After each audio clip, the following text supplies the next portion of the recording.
Buenos días, amigos. Hablar de la historia del loco del Valvanera es hablar de una de las historias más tristes dentro de lo que es la gran historia de la emigración española hacia América. Es una historia que ha alcanzado la categoría de mito, de leyenda, para todas las personas que, en fin, hemos estudiado de una u otra forma la emigración, el fenómeno migratorio de España a América a principios de siglo, y que tiene muchos visos de ser cierta. En más de una ocasión hemos hablado de este tema aquí en naufragios.es, no en formato de videoblog, sino por escrito, pero bueno, supongo que muchos habréis leído la historia. Para los que no la conozcáis, os diré que el Valvanera, que fue un transatlántico español que se hundió en septiembre de 1919 al norte de La Habana, entre La Habana y los Cayos de Florida, con todos los pasajeros y tripulantes que viajaban a bordo, unas 500 personas, hizo una última escala antes de poner rumbo hacia La Habana, que era el último puerto de aquel viaje en el que iba a desembarcar la mayor parte del pasaje. Hizo una última escala en Santiago de Cuba. En Santiago de Cuba desembarcaron gran cantidad de pasajeros que tenían el billete pagado hasta La Habana, entre 400 y 500 personas. Hasta hace no muchos años se pensaba que el número de personas que habían desembarcado era muy superior, hablábamos de más de 700 personas, pero según avanzamos en la investigación sobre el naufragio del Valvanera, vemos que esa cifra es muy poco realista. En realidad debieron desembarcar en Santiago de Cuba, pues eso, 400, 500, 550 personas a lo sumo. ¿Por qué? ¿Por qué desembarcan estas personas en Santiago de Cuba en vez de La Habana?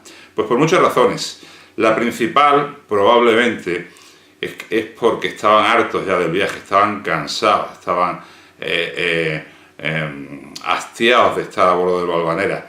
Viajar en clase emigrante en los vapores de la emigración era algo realmente duro e ingrato. El Valvanera era un barco muy incómodo para los emigrantes. Si viajabas en primera o segunda clase era otra cosa, pero para los emigrantes que viajaban en los entrepuentes de las bodegas era un suplicio. Algún día haremos un videoblog dedicado a ese tema dentro de estos videoblogs sobre la historia de la emigración. Otros pasajeros simplemente desembarcaron en Santiago de Cuba porque el lugar al que iban a trabajar les pillaba más cerca de Santiago de Cuba que de La Habana. Yo tuve el gran privilegio de conocer y entrevistar a una de estas personas que desembarcaron en Santiago de Cuba y por tanto salvaron su vida. Y hubo otros que desembarcaron por otras razones. Este sería el caso del loco del Valvanera.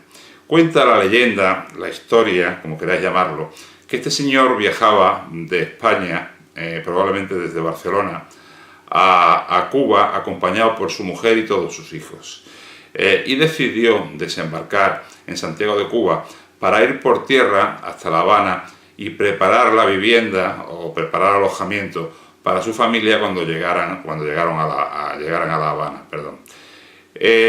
Cuando este señor llega a La Habana desde Santiago de Cuba, se encuentra con la terrible noticia de que el Valvanera había desaparecido y días después se confirmaría que se había hundido, pereciendo en el naufragio todos sus pasajeros y tripulantes. Este señor, el loco del Valvanera, le llamo insistentemente el loco del Valvanera porque no conocemos su identidad, no sabemos exactamente quién era. Perdió la razón y pasó el resto de su vida acudiendo todos los días al muelle de La Habana para esperar al Valvanera que llegaba de Santiago de Cuba con su mujer y sus hijos. Quienes lo vieron en sus últimos tiempos decían que era un hombre alto, delgado, enjuto, con el pelo largo y mugriento, andrajoso, sin afeitar. Llevaba una especie de carrito lleno de cartones y le acompañaban pues unos cuantos gatos. Dice incluso la leyenda que ya en los últimos años de su vida lo atropelló un tranvía y tuvieron que amputarle las dos piernas. Aún así, siguió yendo al muelle de La Habana para esperar a la llegada del Valvanera con su familia, ¿verdad? Hay quien me ha comentado que fue el centro de la Casa de Asturias en La Habana quien se ocupó de recoger a este señor y de internarlo en un hospital o en una institución psiquiátrica donde acabó falleciendo. Por cierto que no hay que confundir a este señor con otro personaje, otro vagabundo que era el Caballero de París. Son personajes completamente distintos. Es una historia triste, una historia dura, pero una historia muy interesante y muy bonita.